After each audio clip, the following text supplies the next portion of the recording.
Shalom, selamat malam saudara yang terkasih. Dalam nama Tuhan Yesus kita berjumpa kembali malam ini. Biarlah kita mau terus ada dalam hadirat Tuhan.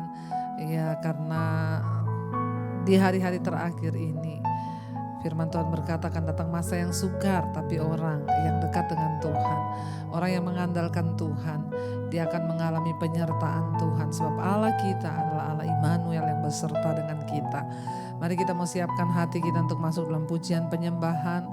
Terima kasih Bapa, kami bersyukur buat malam ini Tuhan. Kami tahu ketika kami dekat dengan Engkau, Engkau yang memberikan kami kekuatan untuk bertahan di dunia ini Bapa. Menghadapi setiap badai, gelombang, persoalan hidup, kami tidak akan pernah goyah selama kami beserta, selama Engkau beserta dengan kami, selama kami ada di dalam Engkau Tuhan. Engkaulah sumber kekuatan di hidup kami. Terima kasih Bapa, kuatkan setiap mereka yang mulai goyah hari-hari ini. Kami mau teguhkan iman kami di dalam Tuhan, sebab Engkaulah Allah yang menopang hidup kami. Terima kasih Bapa, kami membawa persembahan kami malam ini, pujian penyembahan kami, biar naik menjadi dupa yang berbau harum. Terima kasih Bapa, terima kasih Tuhan, Kau yang kuatkan setiap kami Bapa, dalam anugerah-Mu Tuhan.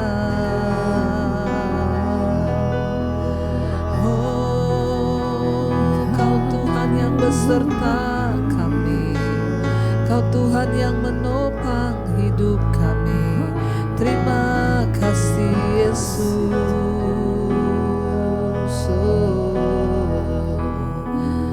Orang-orang yang mengandalkan Tuhan akan terus mendapatkan kekuatan yang baru di dalam Engkau, sebab Engkau sumber kekuatan bagi kami Tuhan.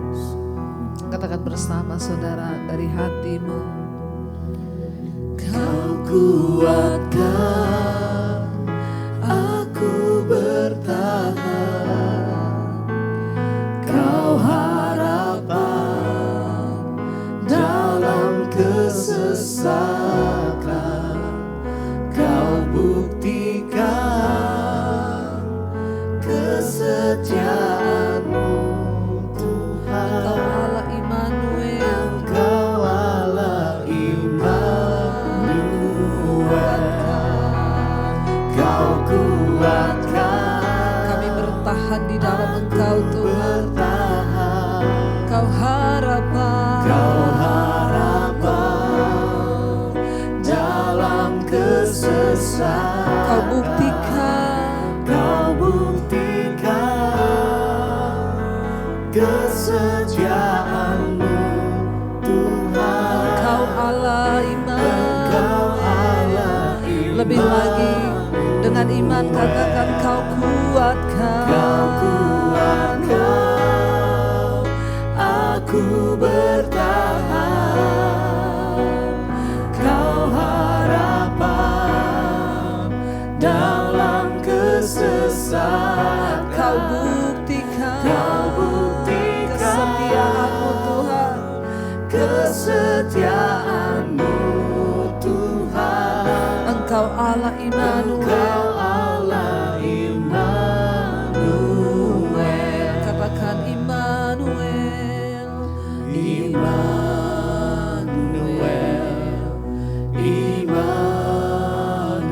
Engkau beserta kami. Engkau beserta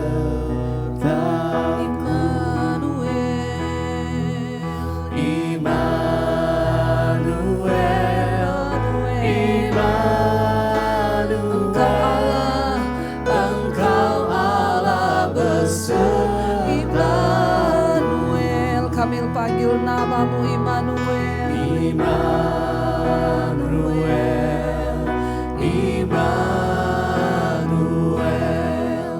Engkau beserta. Panggil namanya Immanuel.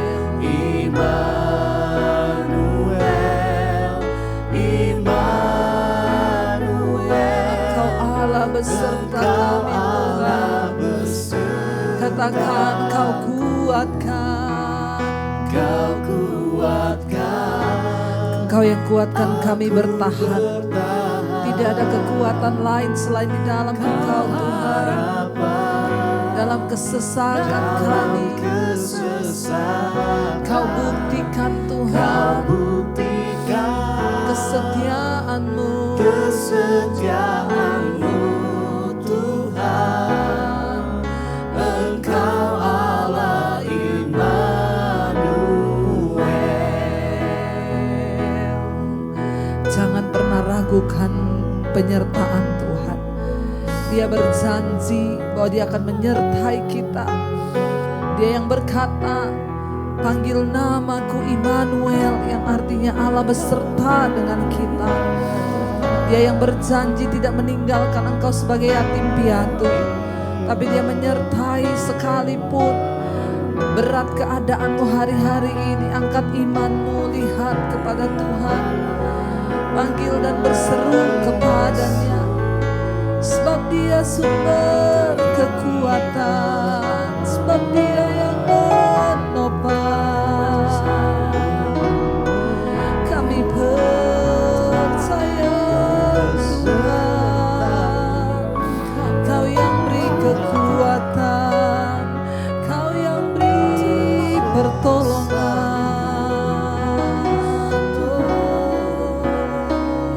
Sebab itu kami mau berharap kepada-Mu, Kau yang beri kemenangan bagi kami. Katakan, Kau kuatkan Tuhan, Kau kuatkan aku bertahan.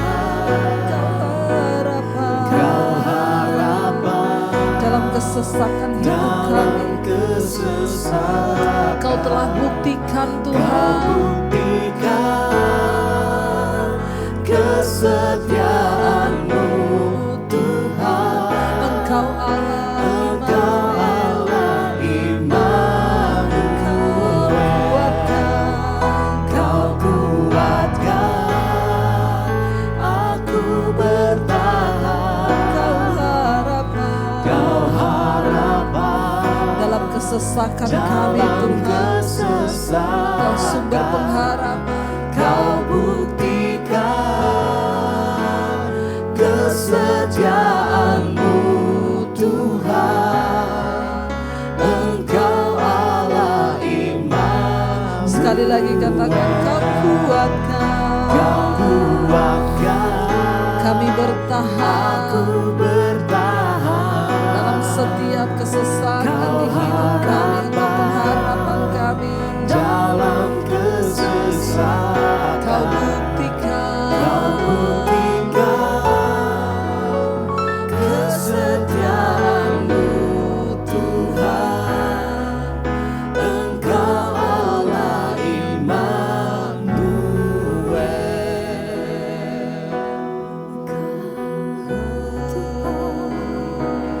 Yang kami percaya, Haleluya.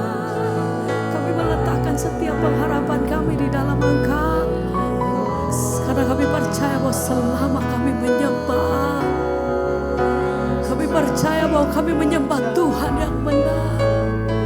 Engkau Allah yang berperkara atas kehidupan kami sampai hari ini, bahwa kuasa-Mu masih terjadi Tuhan. Mujizat-Mu masih terjadi sampai hari ini. Hati kami percaya. Selama ku menyembah-Mu, ku percaya bahwa mujizat masih terjadi. Selama Engkau beserta selalu, Selama Kau beserta, kami melihat mujizat-Mu. ada mujizat Tuhan. setiap Dengan hari. yakin dan percaya kami katakan, Selama ku menyembah-Mu, amin. ku percaya bahwa mujizat masih terjadi. Selama Engkau beserta kami, Selama Kau beserta, kami melihat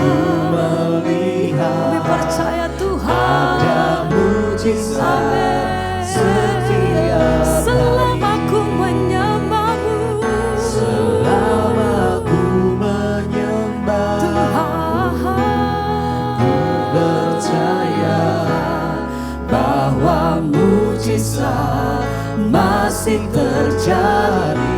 Selama Engkau menyertai setiap langkah hidup kami percaya Tuhan, Engkau yang tidak pernah meninggalkan setiap anak-anak. Kami percaya Tuhan, setiap hari. haleluya. Lebih lagi kami nyatakan, selama ku menyembah-Mu, oh ku percaya bahwa mujizat masih terjadi. Selama Kau beserta, kami melihat mujizat ada Tuhan. mujizat setiap hari. Kami percaya kuasa-Mu masih sama Tuhan, dahulu, sekarang, dan selamanya. Engkau Tuhan, mujizat-Mu masih terjadi sampai hari ini. Kami letakkan setiap pengharapan kami Tuhan, karena kami tahu kepada siapa hati kami menyembah. Kami punya Tuhan yang hidup, kami punya Tuhan yang besar, kami punya Tuhan yang ajaib. Engkau yang pegang setiap hidup kami. Sampai hari ini Tuhan, kami tetap percaya pada setiap perkara apapun yang kami hadapi Tuhan. Kami meletakkan setiap hidup kami, karena kami punya Tuhan yang sungguh ajaib. Engkau heran. Lebih lagi kami nyatakan di hadapan Engkau, selama ku menyembah, ku percaya bahwa mujizat masih terjadi. Tuhan, selama Kau besertaku, Ku melihat ada mujizat setiap hari.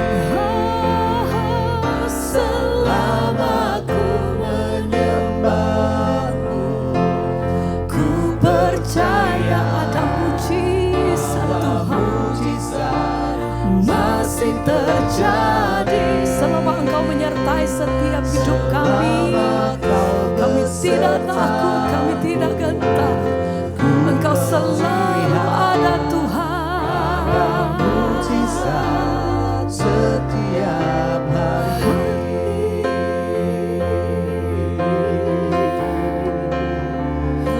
Kami percaya kuasa-Mu mengalir malam ini Tuhan, memenuhi setiap hati kami. Kami percaya dari tempat yang maha tinggi, kuasa-Mu mengalir,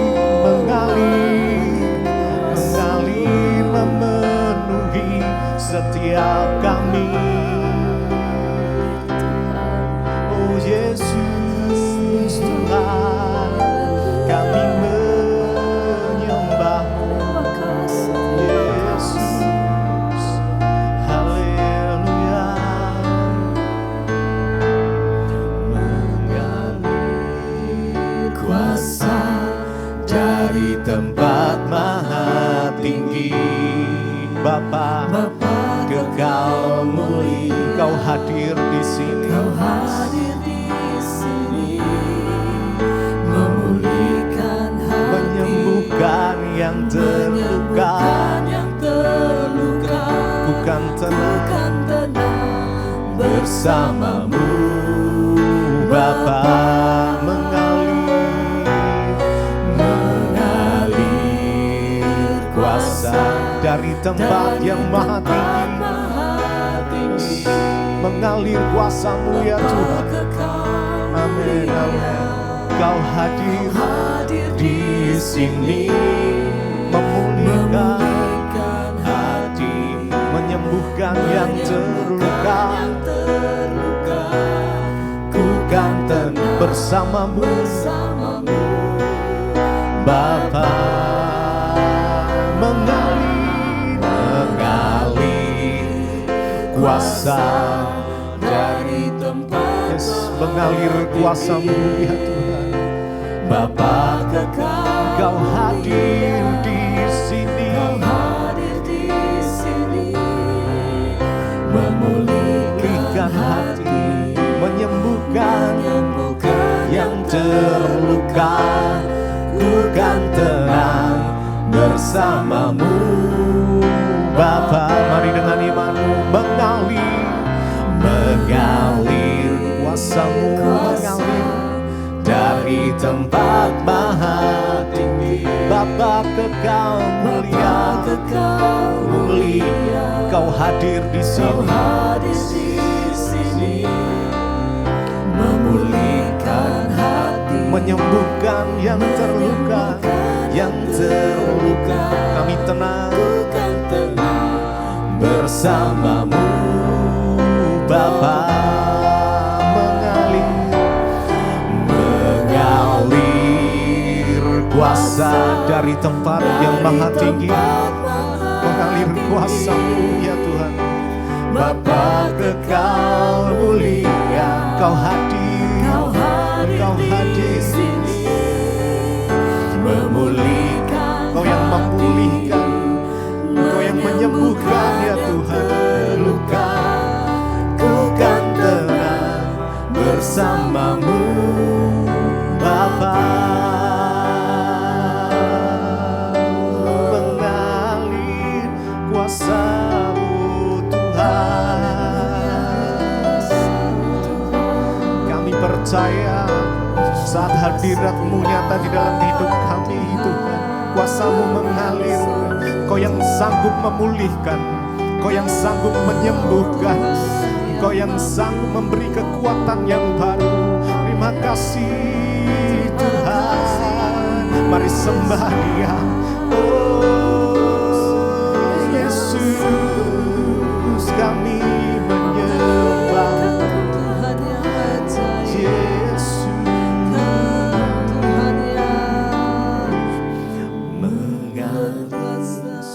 Mengalir kuasa-Mu dari tempat Kau yang memulihkan setiap umat. Bapa kekal mulia, Kau hadir di tengah-tengah kami. Kau yang memulihkan, menyembuhkan yang terluka. Kami tenang bersama dengan Engkau Tuhan. Bersama-Mu Bapa. Mari lebih lagi rasakan kasih-Nya mengalir. Yes, Jesus, kasih-Mu mengalir. Engkau hadir di sini, memulihkan, ya Yesus, menyembuhkan. Amin, amin. Ku kan tenang bersama-Mu Bapa. Sekali lagi mengalir kuasa dari tempat. Amin, amin. Kau Bapa kekal mulia, Kau hadir di sini. Kau yang memulihkan, Kau yang menyembuhkan yang terluka. Ku kan tenang bersama-Mu Bapa. Kami tenang bersama-Mu Tuhan, sebab Engkau sumber kekuatan di dalam hidup kami. Firman-Mu yang menopang kami. Karena itu malam ini kami membuka hati kami Tuhan bagi kebenaran firman-Mu.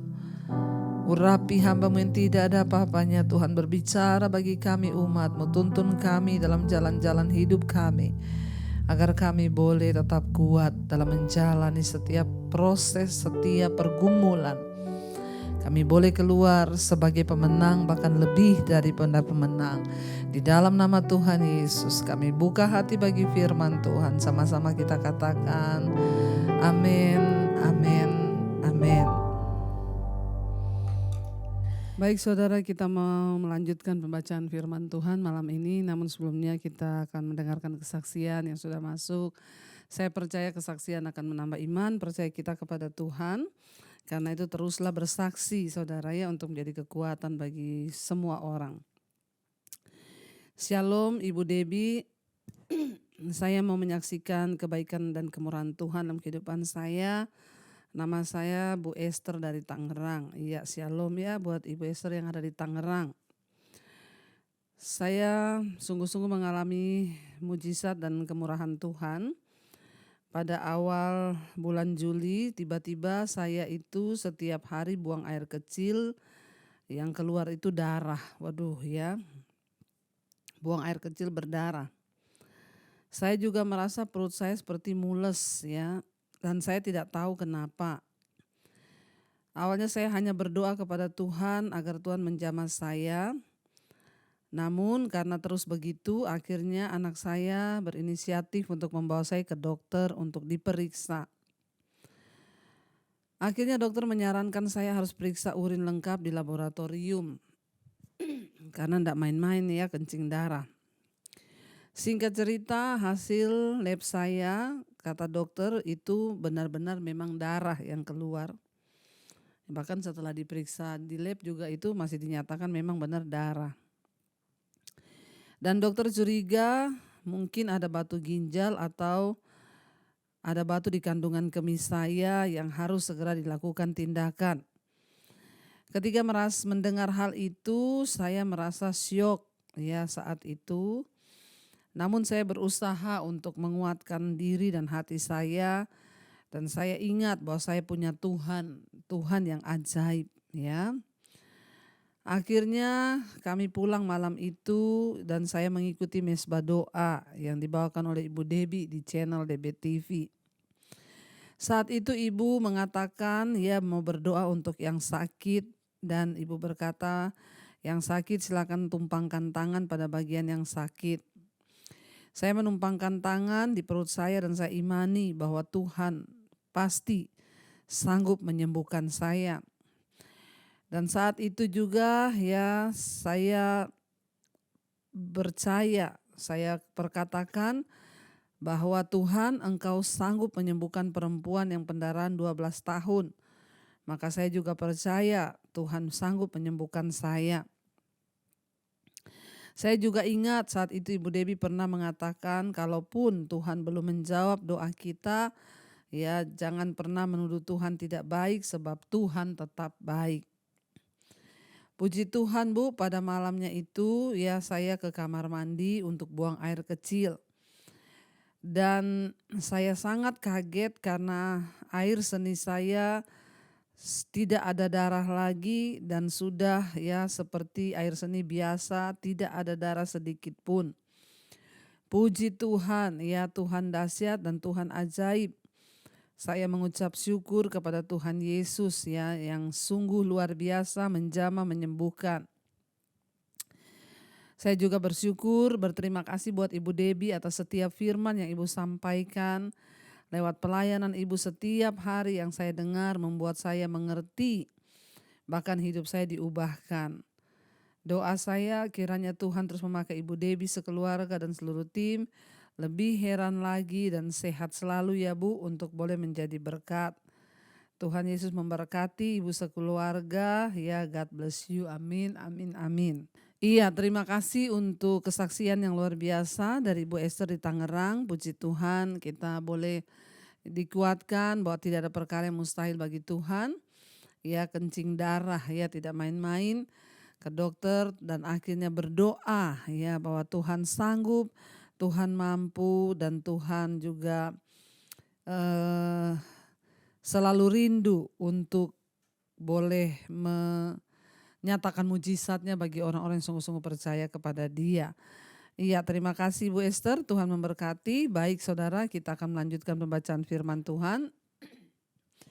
Kemarin kita sudah membaca bagaimana pada akhirnya ya nasihat ya dari seorang penasehat yang jahat yaitu Ahitofel digagalkan ya oleh Husai. Dan pada akhirnya ya kita sudah membaca ya Ahitofel gantung diri, dia bunuh diri dan akhirnya dia dikuburkan ya. Dan kita lihat di sini lalu akhirnya Daud disuruh melarikan diri ya. Ketika itu Husai menyampaikan untuk Daud bersiap-siap ya lari sebelum fajar menyingsing, menyeberangi sungai Yordan, dan Daud melakukan hal itu. Dan pada akhirnya ya Daud sampai di Mahanaim. Dan di sana Daud diberikan makanan ya oleh orang-orang yang ada di situ. Mereka memberikan madu, gandum, kacang-kacangan, ya kacang merah, kacang ya dadi, kambing, domba dan keju karena mereka tahu bahwa Daud dan rakyatnya sudah kelaparan. Sekarang kita lanjutkan ya di 2 Samuel pasal yang ke-18. Absalom terpukul kalah dan mati. Ingat saudara, ya Husai memberikan nasihat kepada Absalom yang sedikit mengangkat kesombongannya. Dan Absalom memang orang yang sombong, ya gila hormat, gila kedudukan, akhirnya dia percaya. Dan ya Husai berkata, engkau kan calon, engkau raja kan. Dan engkau harus turun untuk berperang supaya rakyat mengeluk-elukan engkau ketika engkau menang melawan Daud dan tentaranya. Akhirnya Absalom mengejar Daud ya. Dan kita lanjut sekarang 2 Samuel pasal 18. Daud memeriksa barisan tentara yang bersama-sama dengan dia. Kemudian ia mengangkat kepala pasukan 1000 dan kepala pasukan 100 atas mereka. 2. Lalu Daud menyuruh tentara itu maju berperang. Sepertiga di bawah perintah Yoab, sepertiga lagi di bawah perintah Abisai anak Seruya, adik Yoab, dan sepertiga lainnya di bawah perintah Itai. Itai orang Gad itu. Lalu berkatalah raja kepada rakyat, aku juga akan maju berperang bersama-sama dengan kamu. Ayat 3, tetapi tentara itu berkata, janganlah tuanku maju berperang, sebab apabila kami terpaksa melarikan diri, maka mereka tidak akan menghiraukan kami. Bahkan sekalipun mati separuh daripada kami, mereka tidak akan menghiraukan kami. Tetapi tuanku sama harganya dengan 10.000 orang daripada kami. Sebab itu adalah lebih baik bahwa tuanku bersedia menolong kami dari kota. Jadi kita lihat di sini ya Daud memegang komando ya seperti hari-hari sebelumnya. Dalam tahun-tahun belakangan kehidupan Daud ditandai dengan ketidaktegasan dan kelumpuhan moral. Pada waktu ini dia mulai memegang kendali lagi dan melakukan tugasnya kembali. Memang kita lihat ya, ketika Daud sudah jarang berperang, dia sudah terlena dengan kenyamanan. Ya pada akhirnya itulah yang membuat dia mulai jatuh, diawali dengan kejatuhannya dengan Betseba. Sampai pada kutuk-kutuk yang dia harus alami. Tapi ketika dalam keadaan terjepit, ya sekarang ini Daud kembali memegang komando. Ya, dan ketika itu dia mengatur kepala pasukan 1000, kepala pasukan 100, lalu dia berkata kepada seluruh orang-orangnya bahwa aku akan ikut turun untuk berperang.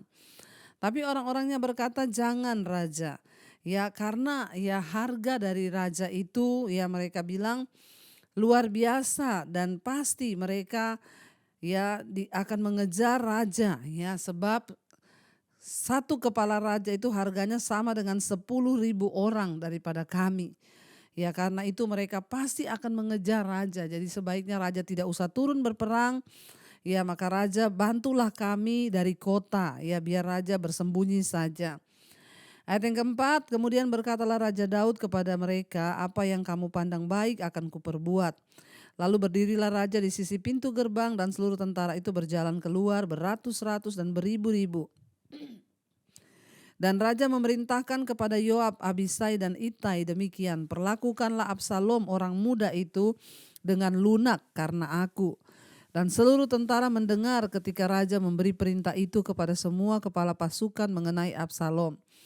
Saudara, kita melihat hati Daud itu sebenarnya baik, luar biasa. Dia memberi perintah kepada seluruh pasukannya, jangan kasar terhadap Absalom. Kalian harus lunak ya, kalian harus berbaik hati. Ya sebab ingatlah akan aku, Daud berkata. Ya kamu harus ya berlaku lunak dengan Absalom karena aku, walau bagaimanapun dia itu anaknya Daud. Daud tidak dendam, tapi kita lihat bagaimana Absalom begitu jahatnya ingin membunuh ayahnya sendiri. Dan semua mereka mendengarkan apa yang dikatakan oleh Raja Daud mengenai Absalom.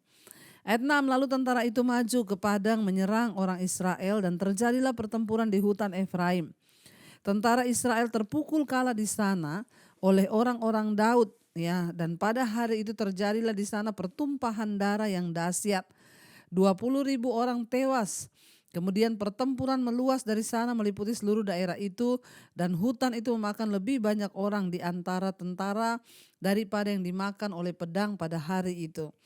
Kita lihat Bapak Ibu apa yang terjadi, akhirnya perang antara Daud dan rakyat Israel sendiri.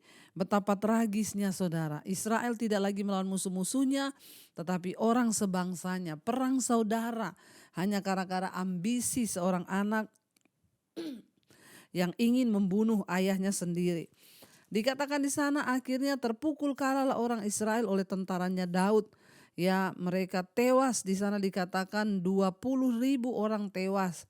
Kemudian pertempuran meluas dan akhirnya mereka lari ke hutan dan lebih banyak lagi korban dari tentara itu daripada yang dimakan oleh pedang pada hari itu.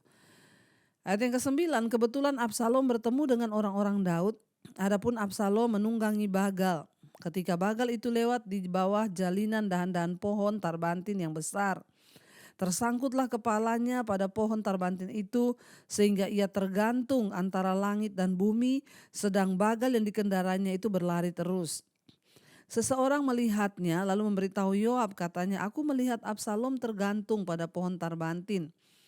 Yoab berkata kepada orang yang memberitahu kepadanya itu, apa? Jika engkau melihatnya, mengapa engkau tidak membanting dia ke tanah di tempat itu juga? Maka selayaknya aku memberi engkau 10 sikal perak dan 1 ikat pinggang. Tetapi orang itu berkata kepada Yoab, sekalipun aku mendapat 1000 sikal perak di telapak tanganku, tak akan aku menjamah anak raja itu. Sebab di depan telinga kamilah raja memberi perintah kepadamu dan kepada Abisai dan kepada Itai, katanya, lindungilah Absalom orang muda itu karena aku. Ya, kita melihat di sini Bapak Ibu, ya, pada akhirnya Absalom itu dihukum oleh karena takdirnya sendiri, ya. Bagal yang dia tumpangi, ya, atau kudanya itu masuk ke dalam hutan dan kepala dari Absalom itu tersangkut di dahan pohon. Dan sementara kudanya lari terus, Absalom tergantung di batang pohon, ya, kepalanya tergantung. Dan pada waktu itu Yoab berkata, ya, ketika ada orang yang datang berkata kepada dia, aku melihat Absalom, ya, tergantung di pohon tarbantim. Yoab bilang, ya, kenapa engkau tidak menariknya dan membanting Absalom itu ke tanah? Yoab ingin, ya, agar Absalom mati saja, ya. Banting dia ke tanah, maka aku akan memberikan kepadamu, dia bilang, sikal, ya. Jika engkau melakukan itu, ya, dan membunuh sekalian Absalom, ya. Yoab berkata, maka aku akan memberi engkau 10 sikal perak dan 1 ikat pinggang. Tapi orang itu menjawab, ya, sekalipun engkau beri padaku 10 sikal perak, aku tidak akan melakukan itu, sebab di depan semua kita, di depan telinga kita semua, Raja Daud sudah berpesan, jangan kamu apa-apakan Absalom, karena dia adalah anak dari, ya, Raja Daud. Dikatakan di sana 12, tetapi orang itu berkata kepada Yoab, sekalipun aku mendapat 1000 sikal perak di telapak tanganku, takkan, ya, aku menjamah anak raja itu. Sebab di depan telinga kamilah raja memberi pesan kepadamu, kepada Abisai dan kepada, ya, Itai, katanya, lindungilah Absalom orang muda itu karena aku. 13, sebaliknya jika aku mencabut nyawanya dengan hianat, tidak ada sesuatu pun yang tinggal tersembunyi kepada raja, maka engkau akan menjauhkan diri. Tetapi Yoab berkata, aku tidak mau membuang-buang waktu dengan kau seperti ini. Lalu diambilnyalah 3 lembing dalam tangannya dan ditikamnya ke dada Absalom, sedang ia masih hidup di tengah-tengah dahan pohon tarbantin itu. Ya, kemudian 10 bujang pembawa senjata Yoab mengelilingi Absalom. Ia memukul dan membunuh dia.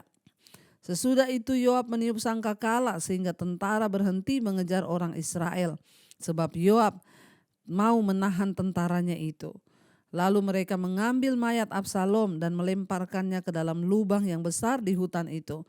Kemudian mereka mendirikan di atasnya timbunan batu yang sangat besar dan seluruh orang Israel melarikan diri masing-masing ke kemahnya. Sewaktu hidupnya Absalom telah mendirikan bagi dirinya sendiri tugu yang sekarang ada di lembah raja, sebab katanya aku tidak ada anak laki-laki untuk melanjutkan ingatan kepada namaku. Dan ia telah menamai tugu itu menurut namanya sendiri, sebab sampai hari ini tugu itu dinamai orang Tugu Peringatan Absalom. Bapak Ibu, kita melihat di sini ya apa yang terjadi. Daud sudah berpesan kepada seluruh orang-orangnya, pasukannya, pengawalnya, jangan apa-apakan Absalom. Bahkan di depan Yoab panglimanya sendiri, dan Yoab berkata iya mereka akan berlaku lunak terhadap Absalom.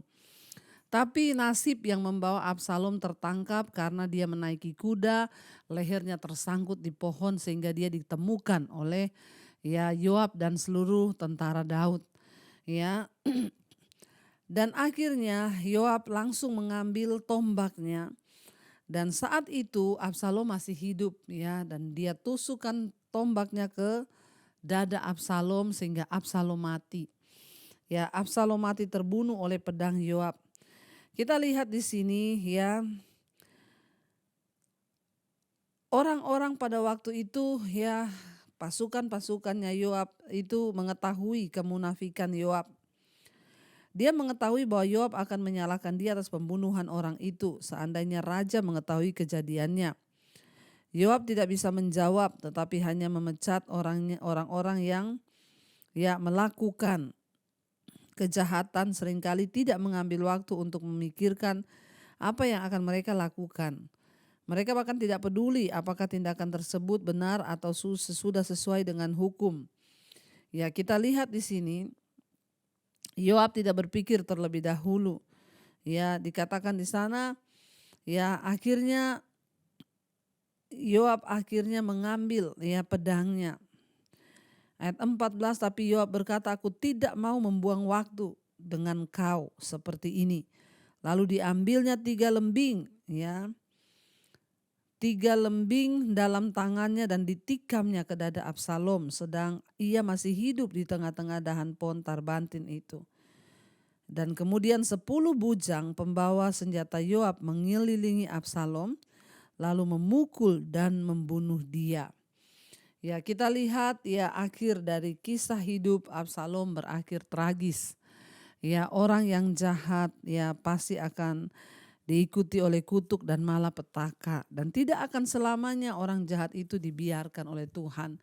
Absalom sudah berbuat jahat terhadap Daud dan ada hukumannya sehingga Tuhan akhirnya mengizinkan Absalom mati terbunuh. Sekalipun Daud ingin melindungi dia, tapi penghakiman Tuhan itu ya yang lebih adil, tidak ada yang tahu. Mungkin Tuhan tahu kalau Absalom dibiarkan hidup, satu saat ketika Daud sudah baik dia akan memberontak lagi dan lain sebagainya. Tapi Daud pun sudah cukup mengalami ya tekanan dari setiap perbuatan dosa yang dia lakukan, dan Tuhan memandang mungkin kutuk itu sudah selesai karena Tuhan melihat hati Daud yang terus baik ya, bahkan mengampuni anaknya.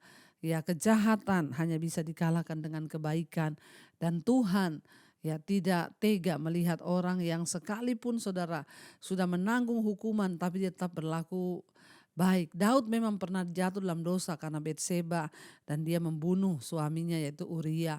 Tapi sepanjang hidupnya Daud hidup dalam pertobatan, di dalam penyesalan. Ya, sekalipun Daud sudah mengalami kutukan itu, anaknya memberontak dan lain sebagainya, Daud tidak pernah berusaha untuk membalas mereka dengan kejahatan. Daud tetap membalas dengan kebaikan kepada Saul, dan semua itu Tuhan lihat. Bapak Ibu, kalau hari ini mungkin engkau berkata, hidupku ini masih terus dalam pergumulan proses, mungkin aku nih kena kutuk. Ya, maka satu-satunya cara untuk menghentikan kutuk itu adalah dengan berlaku benar. Tetaplah benar sekalipun kita sedang ada di dalam persoalan, di dalam harga yang kita bayar, dan Tuhan yang melihat hati kita, sehingga Tuhan juga yang akan mengakhiri semua penderitaan di hidup kita. Kita semua pasti punya penderitaan. Penderitaan yang terbesar bagi Daud hari ini adalah Absalom, sehingga dia harus lari meninggalkan istananya dalam ketakutan akan dibunuh. Tapi Tuhan mengerti dan Tuhan tahu batasan kemampuan Daud, sehingga Tuhan izinkan akhirnya Absalom terbunuh mati. Ya, ada time limit dari setiap masalah kita. Ya, dan setiap masalah pasti ada jalan keluar. Karena itu mari kita mau tundukkan kepala, kita mau renungkan firman ini. Terima kasih Bapa, kami bersyukur buat malam ini Tuhan mengajarkan kami lewat kebenaran firman-Mu tentang bagaimana kami harus bersikap sekalipun kami sedang kena hukuman. Daud tetap berbuat baik. Ketika dia dihukum, dia tetap tidak mau membalas dengan kejahatan. Dia menyuruh agar mereka tidak melakukan apa-apa terhadap Absalom. Tuhan ajar kami tetap berlaku benar, berlaku baik di dalam segala tekanan. Dan Tuhan melihat itu dan menjadikan itu sebagai satu hal yang Tuhan perhitungkan sebagai kebenaran. Sehingga masalah Daud pun terselesaikan. Tuhan izinkan Absalom terbunuh mati. Kami belajar Tuhan bahwa dalam hidup ini kami pun juga banyak harga yang harus kami bayar. Apapun keadaannya jangan biarkan kami tidak melakukan firman-Mu. Jangan biarkan kami berbuat dosa dengan membalas jahat dengan jahat. Tapi biarkan Tuhan kami tetap berlaku benar di hadapan Tuhan melakukan firman-Mu. Bapa berkati setiap anak-anak-Mu untuk terus berjuang dalam kebenaran. Lepaskan yang terikat dari dosa, kenajisan, percabulan, homoseksual, lesbian, Tuhan, percabulan, perselingkuhan, obat-obatan terlarang, rokok, minuman keras, narkoba, obat tidur, obat penenang. Lepaskan yang terikat. Bawa hidup kami dalam kemerdekaan di dalam Engkau. Yang terikat dengan ketakutan, kekhawatiran dilepaskan dalam nama Yesus. Saudara yang sedang terbaring sakit hari ini, sakit apapun juga, letakkan tanganmu di bagian yang sakit, berkatakan aku percaya ada kesembuhan di dalam nama Yesus. Tidak ada perkara yang mustahil bagi Tuhan. Sembuh dalam nama Yesus. Hamba berdoa untuk setiap mereka yang terlilit masalah hutang piutang, masalah keuangan, Tuhan turut bekerja mendatangkan kebaikan. Tidak ada perkara yang mustahil bagi Tuhan.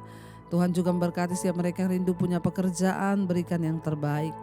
Bapa, semua yang sedang ada dalam pergumulan pemulihan rumah tangga, Tuhan turut bekerja mendatangkan kebaikan. Berkati bangsa dan negara kami Indonesia.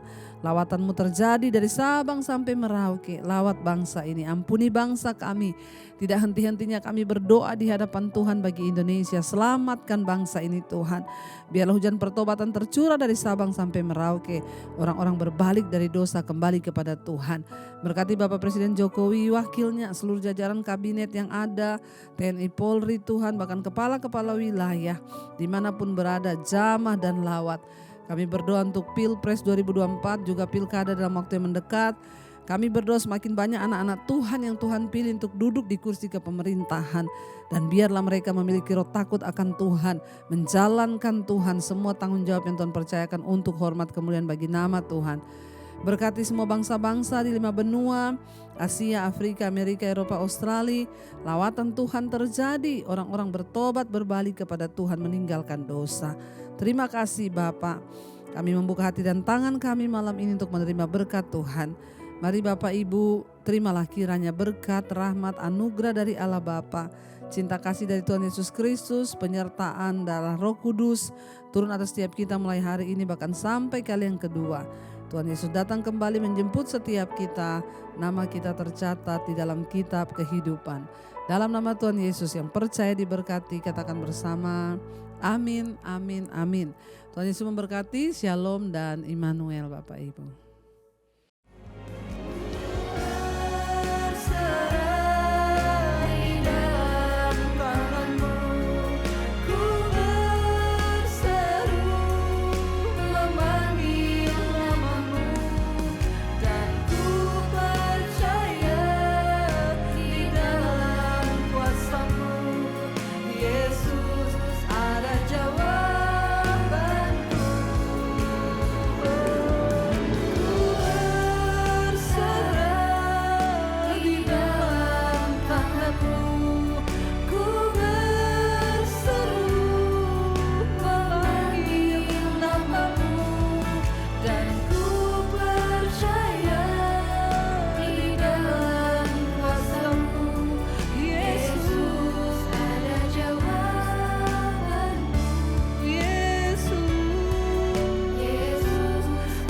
jauh